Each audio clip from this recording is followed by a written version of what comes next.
Être mère célibataire est déjà un défi en soi, mais cela peut être encore plus difficile pour les jeunes filles, mais qui n'ont peut-être pas les mêmes ressources et les mêmes soutiens que les femmes plus âgées. Dans cette émission, nous examinerons les défis auxquels sont confrontées ces jeunes filles mères célibataires et les options qui s'offrent à elles pour surmonter ces défis. Bonjour et bienvenue dans votre nouvelle émission Perspective Jeune. Là, j'ai l'immense plaisir de recevoir aujourd'hui des personnalités au sein du studio pour débattre ensemble ce sujet et pour donner vraiment une bonne raison à toutes ces personnes qui nous regardent. J'ai l'honneur de recevoir aujourd'hui à ma droite, comme coutume, la galanterie oblige, Habiba, notre invité d'aujourd'hui. Bonjour Abi. Bonjour monsieur. Comment va? Ça va super bien. Ça va. J'espère que tu n'es pas trop stressé. Non. Parce que beaucoup de personnes te suivent et beaucoup veulent entendre aussi ton histoire et pas mal de trucs. Le plaisir partagé. Merci beaucoup Abi. Merci. Et là aussi, à côté de Abi, on a Ashley, notre chroniqueuse de notre émission, l'une des influenceuses de la ville. Bonjour Ashley, comment va? Bonjour, je vais super bien, merci. Chez toi? Super, ça va. Comment tu sens? Bah ça va, je me sens honorée et voilà, on va faire la télé ensemble ce soir. Merci. Et à ma droite, j'ai l'immense plaisir de recevoir l'un des grands et des pionniers d'ici en Mauritanie, Monsieur Yep. Bonjour Monsieur Yep. Bonjour David. Comment va? Tranquille. Ça va super? Super. Alhamdoulilah. Est-ce que vous êtes prêts pour ce sujet d'aujourd'hui? Je suis là et j'espère que nous allons passer un très bon moment ensemble. Merci, ça me rassure alors. Donc restez connectés et tout à l'heure, nous allons commencer notre émission. Nous allons rentrer dans le but du sujet de notre thème aujourd'hui, les jeunes filles mères célibataires. Et donc là, je vais m'adresser directement à Ashley pour la première question. Bonjour Ashley. Coucou. Oui, en fait, la première question c'est, que peut-on savoir des mères célibataires? Selon toi, une mère célibataire, c'est qui? Voilà, pour ces personnes qui ne savent pas. D'accord. Bah, selon moi, une jeune fille là, célibataire, c'est une jeune fille qui a pris une grossesse, voilà, avant la majorité. Du coup, voilà, c'est une demoiselle qui n'a pas atteint l'âge de la maturité et qui est tombée enceinte. Du coup, selon moi, c'est une jeune fille mère célibataire. Je demande au grand frère Jeff, oui, grand frère Jeff, selon vous, cette question, voilà. Ajouter un peu ce que Ashley vient de dire parce qu'elle a donné la définition. Mais je vais juste ajouter qu'il y a mère et il y a célibataire. Jeune fille, mère célibataire. Donc, il faut comprendre d'abord que c'est des filles qui ont très tôt contracté une grossesse, qui ont donné naissance à un enfant et elles se sont retrouvées seules. C'est-à-dire qu'elles n'ont pas de mari. Et c'est qu'on n'entend pas jeune fille, mère célibataire. Donc, dans ce thème, nous avons des jeunes filles qui sont mères et ensuite elles sont célibataires. Voilà. Justement, il vient de tout relater, tout dit, voilà. Et aujourd'hui, nous parlerons des mères célibataires. Et nous allons aussi aller encore avec la deuxième question qui se pose à nous. Quelles sont les causes, Jeff? Les causes sont multiples parce que il y a beaucoup vraiment de problèmes à ce niveau. Nous avons, dans un premier temps, le manque d'éducation. Ok? Nous avons le manque d'éducation. Il y a un problème d'analphabétisme. Quand une jeune fille n'est pas allée à l'école, ça c'est tout un problème. Ok? Et donc, il y a ce problème de l'éducation. Il faut que beaucoup de parents essaient de remédier à ce problème en scolarisant leurs enfants. La pauvreté, souvent c'est le manque de moyens, en fait. Le manque de moyens. Et quand dans une famille, vous n'arrivez pas à joindre les deux bouts, ok?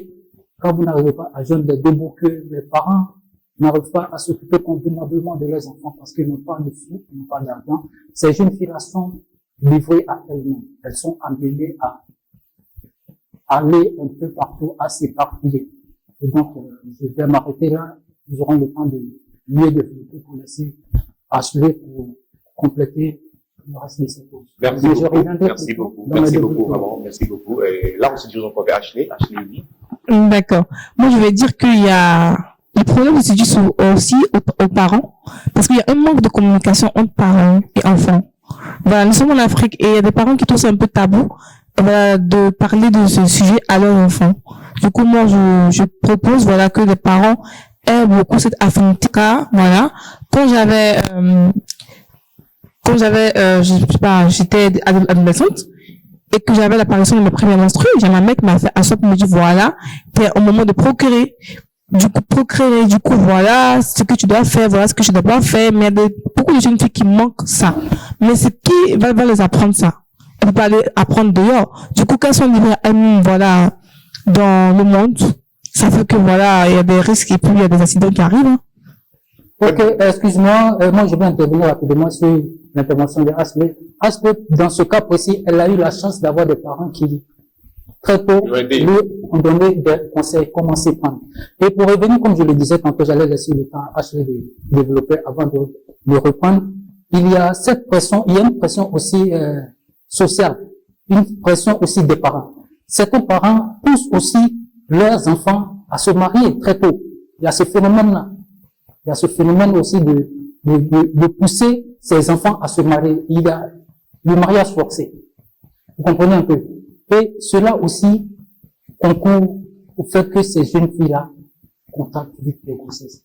Parce qu'une jeune fille, disons, de 12 à 13 ans, déjà, qui, le parent demande à ce qu'elle se marie parce que ils sont en manque de moyens, par exemple. Cette jeune fille, dès qu'elle rentre dans le foyer, automatiquement, elle contracte une grossesse.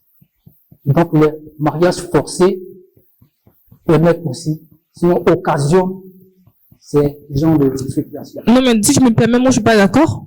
Parce que là, tu as parlé de mariage forcé. Du coup, là, les parents, ils sont au courant. Mais là, nous, on parle des jeunes filles même dont les parents ignorent vraiment la cause. Là, tu peux me dire que voilà, parce qu'ils sont pas instruits sur, je sais pas, le port du préservatif, les contraceptiques. On va plus parler de ça que de parler des parents. Parce que si, mon parent m'a mis... Ashley, du coup, la parole, en fait, là, nous parlons des conséquences. Qu'est-ce qui nous sommes aussi des causes. Voilà, des causes de ces jeunes filles mères célibataires. Et les causes aussi, il a dit quelque chose d'important. Parce que les causes, souvent aussi, il y a des parents aussi qui donnent les enfants. C'est les causes. Nous parlons actuellement, comment ces filles-là contractent des grossesses. Et ces causes qui font ça, souvent aussi, comme il a dit, la fille, elle ne veut pas, par le respect des parents. Effectivement. Elle se laisse aller. Et aussi, elle n'a pas de notion. Et à 13 ans, contracter une grossesse. Après, elle devient célibataire. Ok, super. C'est dans cette optique-là que je développais. D'accord. Voilà. Il y a certains parents qui poussent très tôt leurs enfants à se marier. Voilà. À se marier. Et donc, c'est ce qui, comment on appelle ça, occasionne ce fait. C'est ce que je voulais peut-être dire que tu n'as pas sûrement bien. D'accord, désolé. Non, mais moi, je vais aussi plus ajouter aussi un truc aussi. Il s'agit aussi de tout ce qui est comme vice. Aujourd'hui, il y a beaucoup de jeunes filles qui sont à l'école, en classe de seconde, quatrième, par des faux amis, qui les mettent dans des vices, pendant ça, bon, j'aime le sexe. Aujourd'hui, pour voir une fille, lorsqu'une fille dit qu'elle est vierge, c'est un sujet de moquerie. Oui. Et bien là, je tiens à dire à la jeune fille qui me regarde aujourd'hui, ne sois pas frustrée. Il faut être plutôt fier. Parce qu'une femme qui est vieille, c'est ta dignité. Ton corps, c'est ta dignité. Le respect, c'est toi.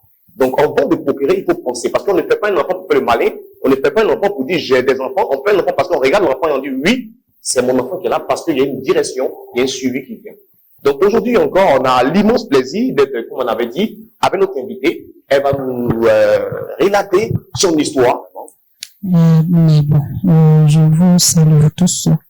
Merci d'abord de cette invitation sur ce plateau. Donc, nous parlons des conséquences et des causes en tant que mère célibataire, en tant que jeune fille actuelle. Et bon, moi je peux dire, moi j'ai eu mon enfant pendant le mariage, et ça n'a pas été facile. Par contre, j'ai vécu avec une mère qui a été une mère célibataire, qui nous a élevés dans des difficultés. Bon, on a vécu, j'ai vécu et j'ai vu comment s'est passée cette vie en fait. En tant que mère célibataire, jeune fille, mère célibataire, bon, je peux dire que ce n'est pas facile, vraiment, ce n'est pas facile. Parce que quand tu es une mère célibataire, une jeune fille, en tant que mère célibataire, on te prend le doigt. Tout le monde a des yeux sur toi. Pourquoi elle a capté? Pourquoi elle est tombée enceinte si jeune? Pourquoi elle a... Moi, je peux dire par contre que moi, j'ai été mariée à l'âge de 24 ans. Donc, j'ai gardé ma virginité parce que grâce à mon maman qui m'a élevée et qui m'a enseigné en me disant que même si un homme te salue, tu vas tomber enceinte. Wow. Donc, c'est ça qui est resté dans le moment jusqu'à ce que j'ai eu mes 24 ans. Et Dieu a fait que mon mari m'a trouvée vierge. Parce que j'ai été une maîtresse, j'ai enseigné. Donc, il a fallu que je prenne tout le temps. Chaque matin, je me réveillais à 6 heures du matin. Je lavais mon fils, je le mettais derrière mon dos. Pour aller à l'école? Pour aller à l'école, pour enseigner les enfants. La première année, la deuxième année en même temps, c'était pas facile. Donc, il y avait d'autres enfants à éduquer, d'autres enfants à éduquer, à enseigner. Donc, il était tout le temps derrière mon dos, il criait, pleurait des fois. Donc, c'était un peu difficile pour juste avoir un salaire de 25 000 ou bien chaque fin du mois. Donc, des fois, il était fiévreux, des fois, moi aussi, je tombais malade, mais je ne baissais pas les bras. À ma descente, je descendais à 14 h pour aller continuer le repas que j'avais commencé à 6 h du matin. Donc, comme son papa était un médecin, il faisait une fois deux. Quand il montait, il passait la nuit. Donc, j'étais tout le temps constamment avec mon fils. Donc, il était plus adapté à moi que son père. Donc, ça, c'est devenu une difficulté. Il était trop attaché à moi. Je ne le perdais pas de vue, en fait.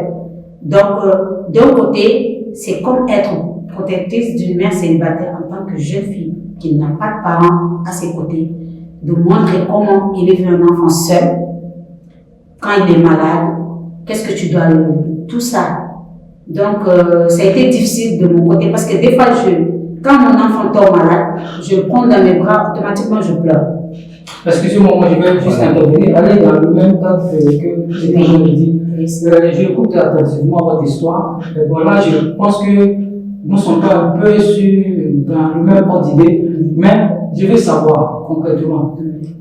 Est-ce que vous avez élevé seul votre enfant? Quand j'ai dit seul, est-ce que le père était là ou vous avez élevé seul votre enfant?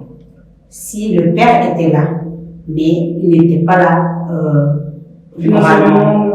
Il était là physiquement, mais moralement, il n'était pas là. Financièrement, c'était pas, il n'avait pas assez de moyens, comme on peut dire. Donc, on essayait de rejoindre les deux bouts ensemble. Il n'amène jamais. On essaye de se faire. Et donc, si je comprends bien, vous, dans votre cas, vous avez été soutenu. Donc, vous n'avez pas vécu en tant que jeune mère célibataire, mais vous avez quand même, vous, à votre jeunesse, eu quelqu'un, votre homme à vos côtés. Oui, il était tout le temps à mes côtés. Il était tout le temps là. Même s'il n'était pas là pour en maintes reprises chaque fois. Mais il était là constamment. Mais est-ce qu'il donnait la chaleur de paix à l'enfant? Oui. L'enfant sentait toujours la chaleur de paix, il sentait que les proches la plongée, tu sens parce que mon fils, bien vrai qu'il était tout le temps attaché à moi, mais il ne m'appelait jamais maman. Il me disait, parce qu'il avait créé un nom, on peut dire que c'est les enfants qui créent des noms. Il me disait tout le temps Ada. Ada. Mais son papa, il me disait tout le temps papa. Mais comment arriver à ce que vous arrivez à devenir mère célibataire? Parce que pour devenir mère célibataire, il faudrait dire aussi que c'est lorsque le père part, il reconnaît que vous êtes plus ensemble qu'on appelle mère célibataire. Comment arriver à ce système? Oui, parce que pour être mère célibataire, jeune en même temps aussi, il faut beaucoup d'efforts. Parce que moi, je peux dire que j'étais une mère célibataire. Parce que moi, mon homme n'était pas tout le temps à la maison. Donc, il passait des fois 2 nuits à l'hôpital. Donc, c'était moi qui élevais l'enfant. J'étais plus adaptée à lui.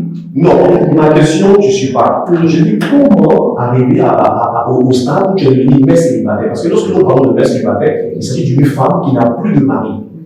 Ou le mari la divorce, ou le mari la quitte, ou le mari la délaisse. C'est là qu'on parle de mère célibataire. Parce que là, il n'y a plus de père, elle est célibataire, elle peut marier. D'accord. Donc, j'ai été célibataire, mère célibataire à un moment donné.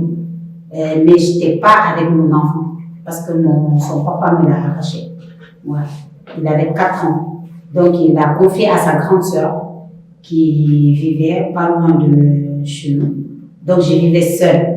Ça a été un coup de mal de mon côté parce que moi qui étais tout le temps attachée à mon fils, je n'arrivais pas à me passer de lui et à vivre seule, sachant qu'il tombe malade ou bien qu'est-ce qui... Parce que c'est moi qui connaissais plus mon mari, mon fils que d'autres personnes en fait. Donc, c'était difficile un peu de mon côté, en fait, de vivre loin de mon fils, tu vois, et être vraiment moralement pas bien, en fait. Ouais, justement, je sens vraiment que tu es beaucoup touché par passage, je sens que tu es beaucoup touché par le passage. Je vais laisser la passage, ici, il y a quelque chose à dire, voilà, par rapport à l'histoire, voilà, parce que je sens que vraiment, voilà. Et moi, c'est vraiment triste, vraiment, courage à vous, c'est pas facile. Et moi, j'aimerais savoir comment votre directeur a réagi face à votre situation? Parce que tout ce que vous avez souvent, vous partez au travail avec votre enfant au dos.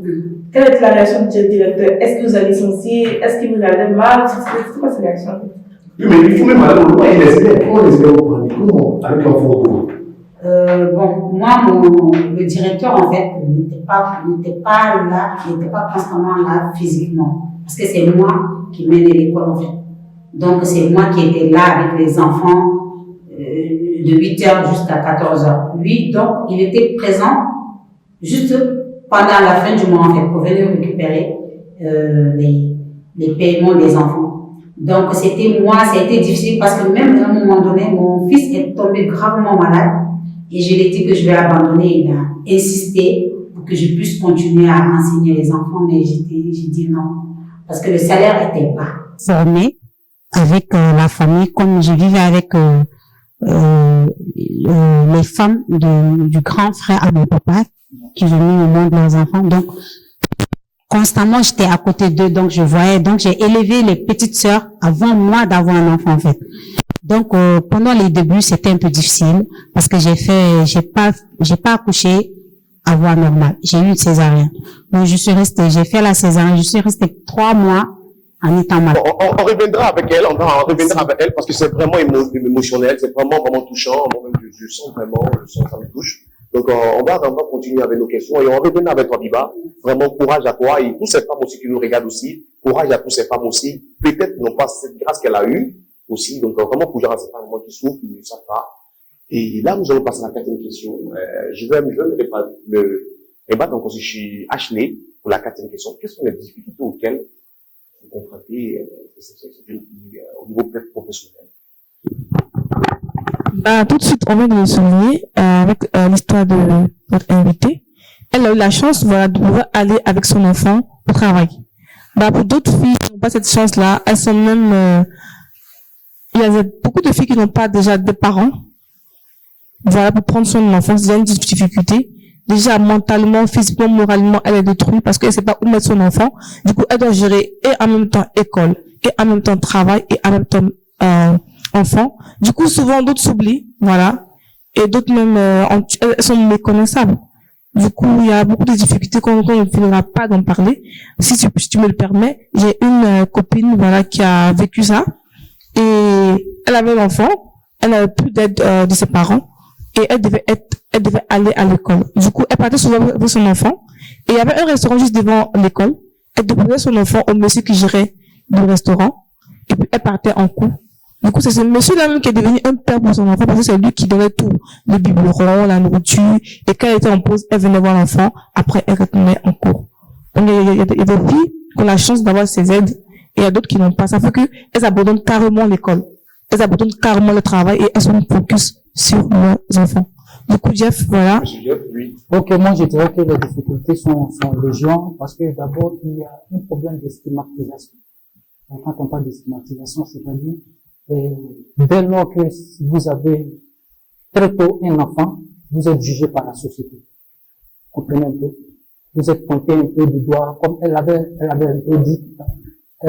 La chance, c'est qu'elle avait un âge un peu supérieur. Mais quand vous contactez une grossesse, ou non, vous mettez, vous montez un enfant très tôt, vous êtes stigmatisé.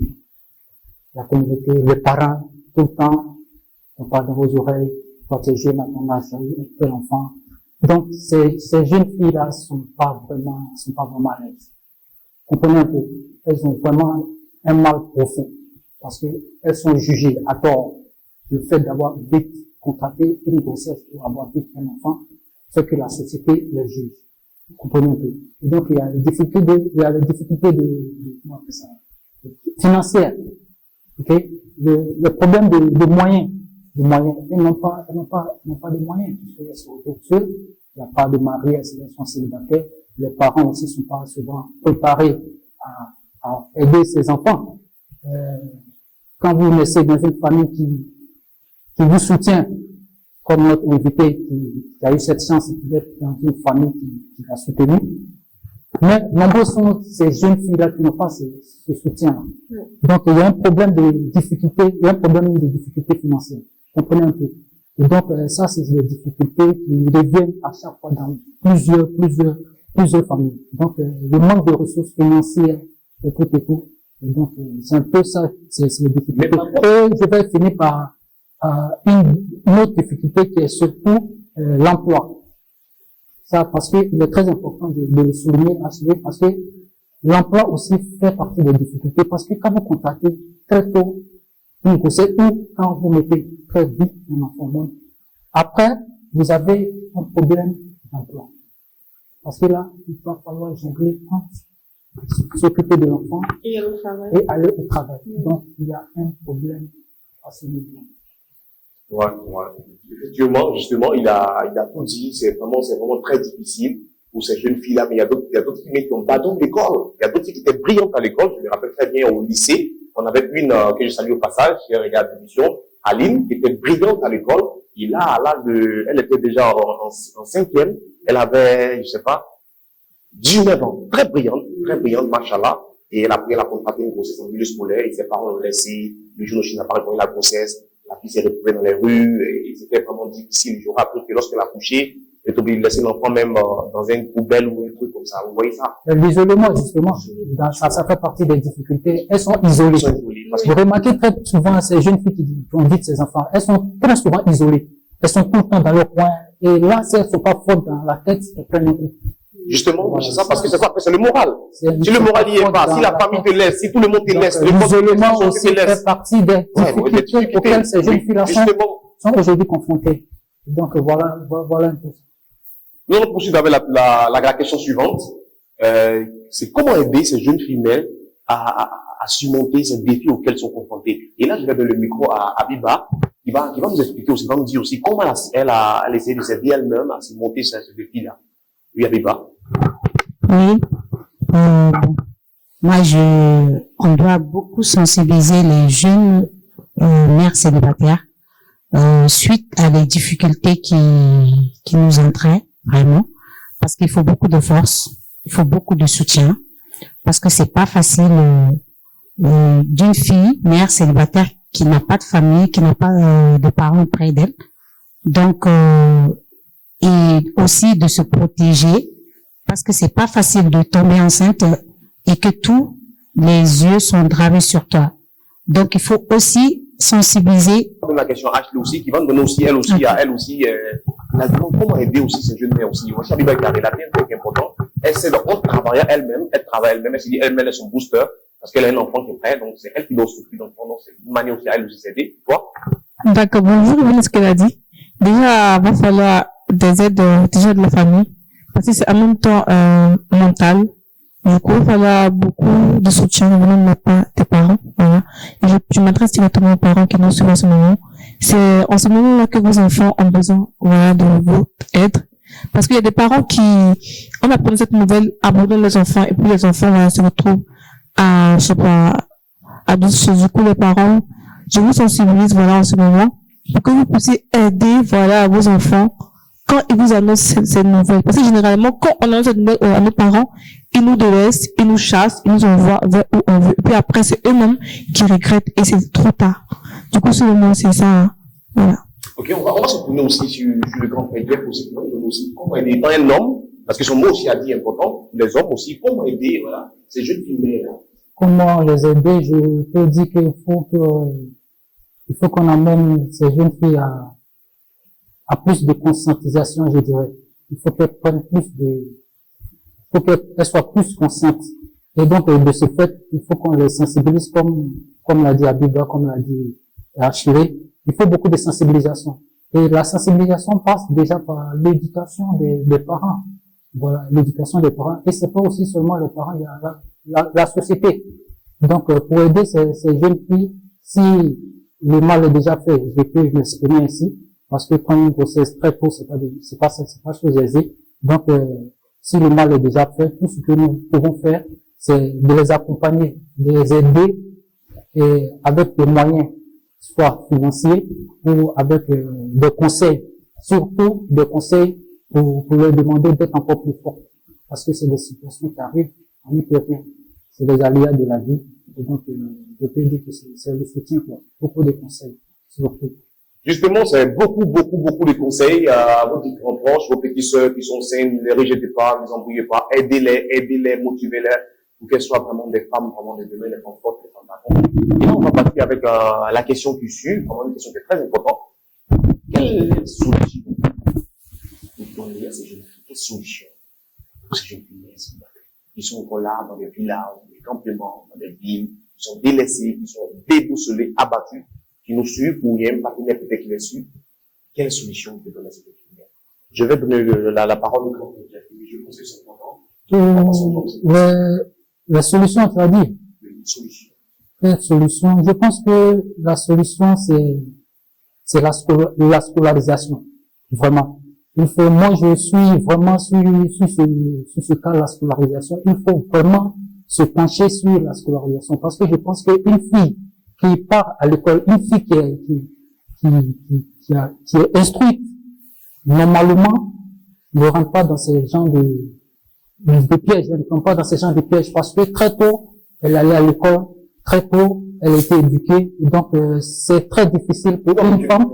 C'est bizarre. Il y a des filles aujourd'hui, encore au milieu scolaire, ils ont tout ça à leur portée, ils vont à l'école, sur les trucs, mais qui disent beaucoup de grossesse. Oui, ça arrive. Il y a toujours une minorité, mais la majorité, j'allais en venir, la majorité, c'est ça, c'est la scolarisation. Et surtout, les parents. Moi, j'incite, nous autres, en tant que père de famille, nous avons tous des enfants. Donc, je pense que c'est de parler beaucoup avec nos enfants. Voilà. Il faut vraiment échanger beaucoup avec nos enfants. Quand on commençait l'émission, il y a Ashley qui disait qu'elle a eu la chance d'avoir une mère qui, très tôt, lui a parlé comment se tenir. Donc, cela lui a permis d'éviter beaucoup de pièges. Donc, c'est ça. En tant que parents, nous devions beaucoup échanger avec nos enfants. Donc, il ne doit pas avoir de barrière entre les parents et les enfants. Parce que très souvent, quand il y a une barrière, l'enfant est obligé de se confier à ses amis de même âge, alors qu'elles n'ont pas encore d'expérience. Et donc, qu'est-ce qu'elles vont se dire? Alors qu'une mère ou bien un père, même surtout, je dirais même surtout nous les hommes, parce que très souvent les hommes, c'est pas trop le problème. Ils laissent tout à la femme. C'est la femme qui doit parler aux enfants, tout et tout. Mais le père, en tant que chef de famille, doit de temps en temps parler avec ses enfants. Surtout les femmes, surtout dans ce cas. Surtout avec les filles. Échanger parce que les filles, elles ont beaucoup peur de m'exprimer en griffe de leur père que de leur mère. Donc un père, quand je dis père, je dis bien en griffe, c'est-à-dire elles écoutent beaucoup. Mais un père qui va être toujours absent, ça va créer ce genre de problème. Donc il faut toujours échanger avec les enfants. Même en présence même de la mère, même en présence de la mère, souvent, il faut créer un cadre de dialogue entre la mère et les enfants, échanger. Ce que la mère ne peut pas dire, le père pourra le dire. Ce que le père ne peut pas dire à sa fille, la mère pourra dire. Et je pense que s'il y a ce cadre d'échange entre les enfants et les parents, ça va éviter vraiment ce fait-là. Ouais, un vrai dialogue entre pères, mais voilà, pour créer la cohésion entre la famille. Il n'y a pas de laisser aller, il n'y a pas de père qui s'occupe. Justement, et je pense que si ces enfants sont écoutent beaucoup les parents, je pense que c'est un phénomène qui va diminuer considérablement. Vraiment, justement. Donc, on va encore prendre la parole encore à Ashley, qui va nous donner aussi, elle aussi étant femme, voilà, étant femme. Voilà, encore jeune aussi, elle encore jeune mère, encore jeune fille, voilà, pas mère. Jeune fille, voilà, la précision. D'accord. Tu as pu la être mère, Inch'Allah. Inch'Allah, bientôt. Du coup, par solution, je vais dire juste à la jeunesse qui nous suit, voilà, de ne pas se presser pour, voilà, se mettre, pour commencer ce genre d'acte, voilà, parce que ça va finir. Parce que c'est quand on commence que ça arrive. Du coup, restez focus, préservez-vous jusqu'au mariage, préservez-vous jusqu'à ce que vous soyez prêts. C'est ce que je peux donner comme solution. Bon, je veux aussi arracher le micro aussi à Rachel aussi. Elle va me dire aussi quoi ses solutions parce qu'elle a traversé et là maintenant elle est devenue mature, elle est devenue elle est plus jeune fille mère, elle est mère maintenant donc oui. Moi, le message que je veux dire aux filles, aux femmes, soyez prêtes parce que ce n'est pas facile de dire en étant femme, on doit élever un enfant. Non, on doit avoir un enfant en étant prête parce que quand tu as un partenaire, tu veux vraiment assumer.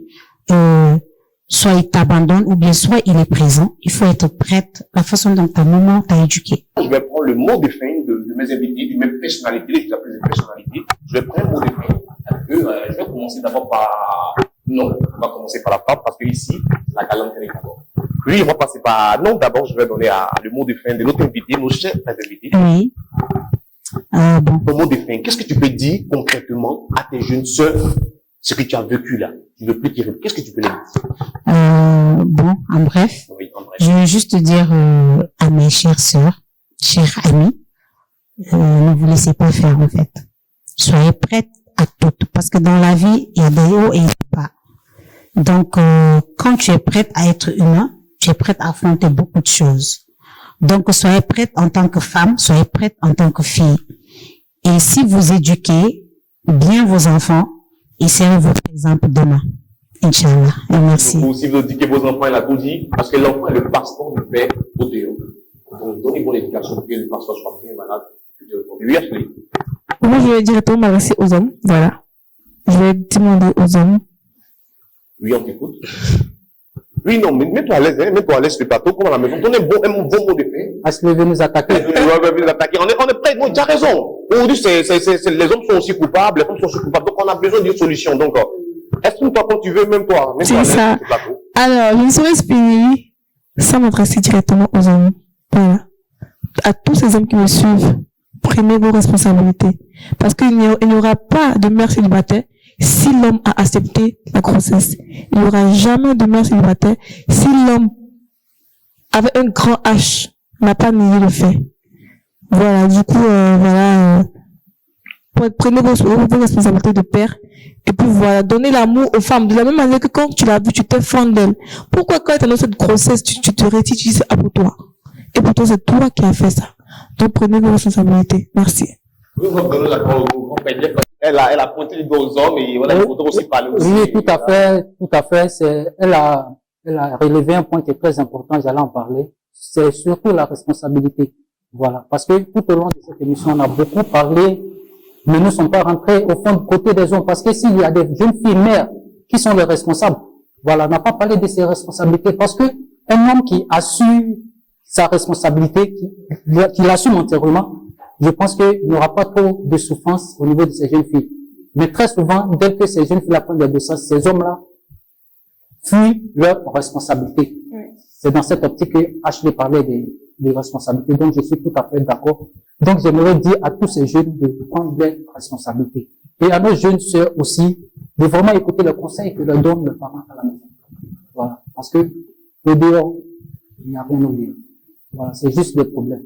Écoutons les conseils des parents et je pense que nous allons éviter beaucoup de choses. Nous, autres, en tant que père de famille, nous n'aimerons pas voir nos enfants dans ce genre de situation. Donc vraiment, il faudrait que ces jeunes filles-là nous écoutent. Nous, on fera toujours l'effort de toujours donner des conseils à nos enfants. Quant à eux, maintenant, de mettre en merveille ce que nous leur disons en aparté à la maison. Donc vraiment, c'était une très belle émission. Et je pense que nous ne pourrons pas tout dire parce que c'est, vu le temps qui nous est imparti. Donc, je pense que chacun pourra développer de son côté. Vraiment, j'ai été très, très ravi de partager ce plateau avec vous. Merci Abiba, merci Ashley. Merci. Ouais, c'est aussi également pour moi aussi un immense plaisir de vous recevoir avec beaucoup de chaleur, beaucoup de fraîcheur au sein de nos plateaux aujourd'hui. J'ai vraiment adoré parce que vos différentes interventions. Mais le conseil que moi je peux dire à tous ces personnes qui nous regardent, on ne fait pas enfant pour faire mal, on faut prendre soin. Et le petit conseil que je vais donner aussi à mes jeunes sœurs, soyez concentrés. Ne vous laissez pas distraire par vos émotions, mais suivez votre vision de vie. Tu as décidé de vivre pour avancer ta vie d'un petit bâton, ne te mets pas à la dérive de tout. Soyez dans les anglais. Essaie de fermer ça un peu pour qu'on puisse te respecter. Que Dieu vous bénisse et suivez-nous toujours sur nos différentes pages. Facebook, ici c'est la Mauritanie, la page. Et aussi, likez. À nous revoir pour la prochaine fois. Merci à toutes ces personnes, vraiment un immense plaisir. Que Dieu bénisse. Respectez les jeunes font toujours la pluie.